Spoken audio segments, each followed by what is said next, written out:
Welcome back to the channel. Today's video is actually not planned. Wasn't planning on getting hurt, you know what I'm saying? I figured this would be a great opportunity to show you how to navigate workouts with an injury without taking time off. Please keep this in mind. This is what I need to do right now because I'm competing in powerlifting in less than 2 months, so I cannot afford to take time off. I also understand that it hurts, so I have to be a little bit careful on what I do. So I'm just showing you in case you want to keep training or you want to learn in the future if you ever get hurt how to keep training. I hope that this video is helpful. This is not going to be like a routine you should follow or these are the greatest exercises to do when you're hurt, because this is just what works for me. But I'm going to kind of share with you the thought process behind why I choose certain things, and then depending on how I feel, because I haven't worked out yet, I don't know how it's going to go. And if something does hurt, how do I figure out what to substitute it with safely? My injury is relatively minor compared to other things out there. I just broke my pinky toe. It's a leg day today, and pretty much everything involves your feet with legs. It's going to be interesting navigating this. I'm excited to show you guys what I do. I'm excited to see what I can do. We're going to do it live. If you do enjoy content like this, if you do like this video, please do subscribe down below. Make sure you like the video. Let's get right into it.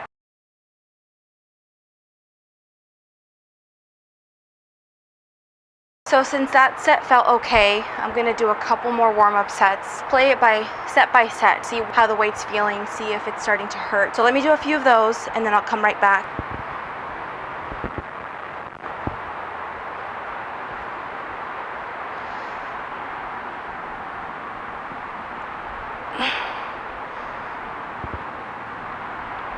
Tell me how to be closer to ya. Tell me how and I'll do it, babe. Cause I just wanna make you feel the way I do about you. So just tell me how and I'll do it, babe. I love it when... Whew. Maybe a little bit more. So far so good. This might be my working set weight. We'll see. I'm going to try it. I'll go a little bit higher if I feel like I still can. So I'm going based off of how my foot is feeling. If it's feeling the same, not really acting up, not really changing the pain or making it worse, then that to me is a good sign that I'm good to go. I say that because I know my body pretty well, what it can handle, what it can't, without overdoing it and injuring myself again. With the squat, you have to walk out and put pressure on your toes. Even though my legs can handle it, my toe can't. So when you're starting an exercise for the first time being injured, start pretty light, progressively add weight if you feel like you still can. And then once you feel like, okay, if I push any further, I know it's gonna start hurting me way too much, stop at the set before that. So we'll see how this feels.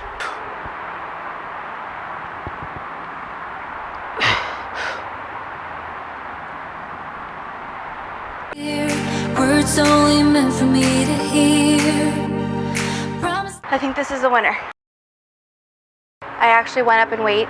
These were really hard, but my foot so far is doing fine, and that's my cue that I'm doing okay.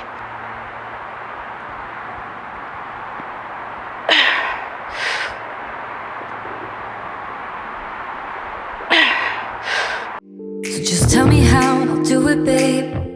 So next is a Romanian deadlift. I was a little worried about this one because I have to like shift my weight up and down and my foot has to stabilize. I'm feeling hopeful based on how squats were. You have to take this set by set because one moment you're fine and then 2 sets later it's hurting and then you have to lower the weight. But I'm just showing you in real time how I'm doing it, set by set. Let's attempt a Romanian deadlift now. I know this weight is relatively easy when I'm feeling fine. I'm gonna start here and again go up if I feel like I can.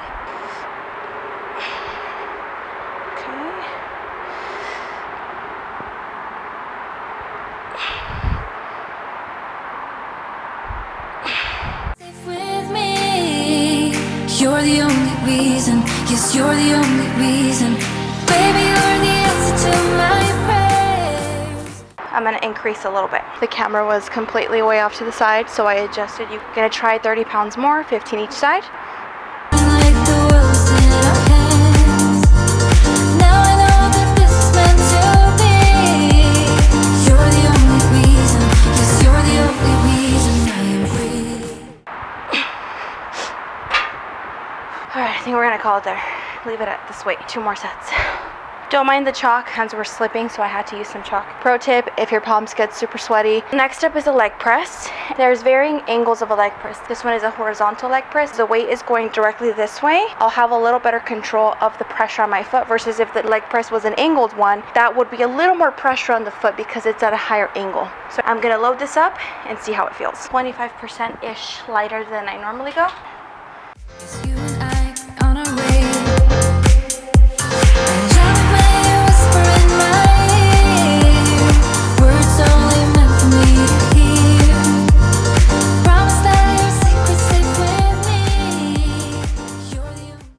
definitely putting more pressure.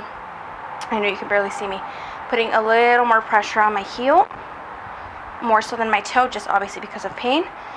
But I'm not lifting my toes up. I want to maintain contact, but just, again, about 70-30%. 70 on my heel, 30% on the toes. Whereas normally it's 50-50.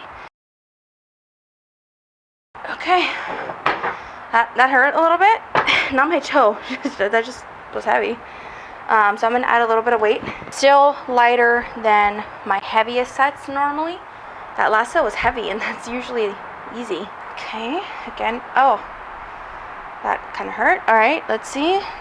Doesn't work, it doesn't work. We're going to give it a try. Again, you guys, I'm only doing what I know I can push myself to do. You're the only reason. Yes, you're the only reason. Baby, you're the answer to my prayers. Feeling like the world's in our hands. Now I know that this is meant to be. You're the only reason. Shit, that hurt. That burns, not hurts, it burns. All right, gonna do a few more sets and then attempt our next exercise and see how that one goes.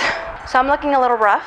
My legs are on fire. Foot's feeling okay though. I feel pretty confident that I can finish. The next two exercises don't put a lot of pressure on my foot. I did the heaviest, hardest, most strenuous activity first to gauge where I'm at, and then I progressively got a little bit easier on the foot. That's usually how I work out, especially right now that I'm hurt. We're gonna do a quick set of this. This should be no problem, but again, until we try it, we'll know, right? So this is only putting pressure behind my ankle, not on my toes.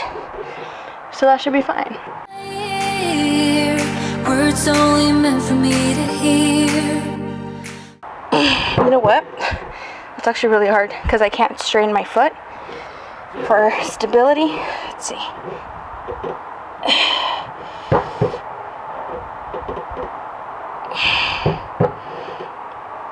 Looking a little sloppy, but we're gonna get through it. We're okay.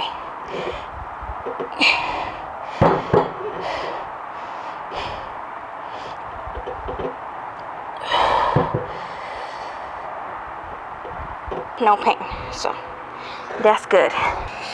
This foot's gonna be a breeze as usual.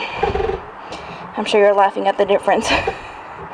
Also, if you're totally imbalanced and one leg is way stronger than the other, don't feel bad. It happens to all of us. Right now, it's obviously a lot worse because it's hurt, but my left is always worse than my right.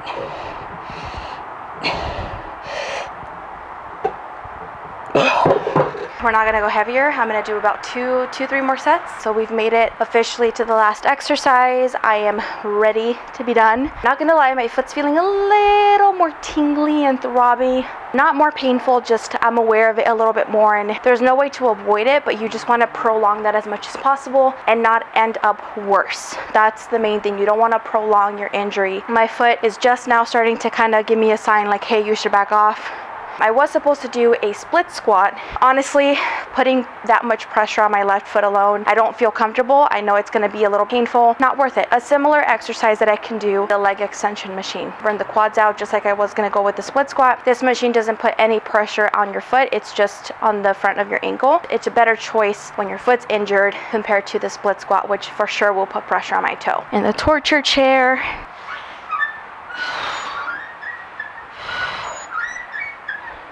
Please excuse the whining. It's not me, even though I feel like that.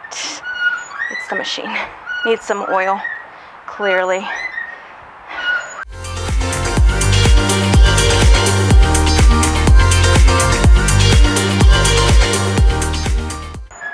Oh. So we're done officially, and this was a success. My legs are feeling it. I definitely got a workout in, but my foot is not worse off than it was when I started. And that's, again, the sign that we want is that you may feel it a little bit, it may feel a little bit of discomfort, just as long as your pain, again, is not way worse than it was when you started. A couple of other tips to leave you with. Certain machine is not working, and no matter how you try to set it up, still hurting, just substitute it with something else, even though that may not be the most optimal choice. The split squat that I was gonna do earlier, it's not the same thing as training this machine. There are two different things, but it's going to be close enough that I'm still working out the same muscle, not putting an excess amount of strain on my foot. It's not perfect, it's not ideal. I wish I could do a split squat. Well, not really. In terms of progress, that would probably have been the most optimal choice, but again, we're not going for optimal, we're going for what the heck we can do without getting worse. So don't be afraid to change your program up a little bit and make some adjustments. Try a new machine, do a different exercise if what you're doing is not working or it's hurting more. Also, if you're extremely hurt and in pain, something a little bit more major, then obviously just take that body part and take a week off, or go super light and just focus on body weight stuff. Like literally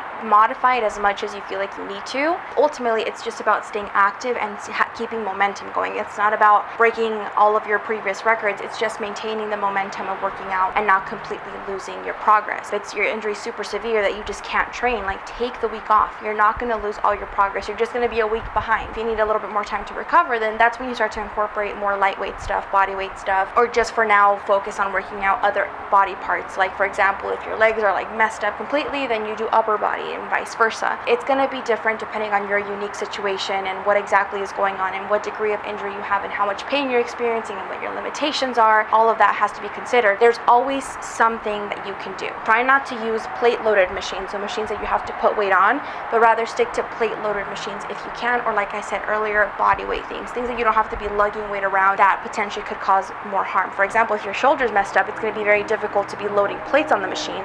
So using a stack where you can just move the pin up and down depending on what weight you can do is going to be a much better option and a lot safer. This is about finding a routine for the new normal right now. It's going to be temporary. It's not going to be ideal. It's not going to be perfect. I'm 2 months out, less than 2 months now, out from my competition, and this isn't ideal. This sucks, and it's kind of really annoying that this happened now, and it was a stupid injury. I stubbed my toe on a machine, by the way. That's how I got broken. Don't be afraid to take some time off, but at the same time, don't be afraid to test your limit a little bit and do a little bit more than you thought you could, considering the limitations that you have. And it's very difficult for me to truly give you advice because it's going to depend on your specific situation, your injury, your level of capacity, like what can you actually do. But maybe the movement itself is still too painful for you, that not even lowering the weight is enough. You have to do a whole separate thing. I can go on and on about this, but it's just about finding out what you can actually do, push yourself a little bit, modify if necessary, try a different exercise, use stacked machines to make it easier on yourself, stop doing things that hurt, do more of the things that don't, and that's it. That's really all there is to training around an injury. Give it time to heal, and then once you're back and you're better, you're going to be so much better off because you've consistently been training and you've kept up your endurance and you've kept up your conditioning. Now it's just about regaining the strength in the weakened, injured area. That's it, you guys. I hope you enjoyed watching me suffer today and my leg day, and I hope you got some inspiration, and I hope this was helpful. I hope that you got some valuable information out of this. If you know someone who's injured and needs a little bit of inspiration and a little bit of help, send them this video, and I hope that it helps them too. It would mean a lot to me if you shared it with them. So with that all being said, please do not forget to subscribe for more content like this. Let me know your thoughts below. Let me know if you're injured or what you're dealing with and how you've been managing that in your training. I'd love to hear from you guys. And with that all being said, I will see you in the next video. Peace out.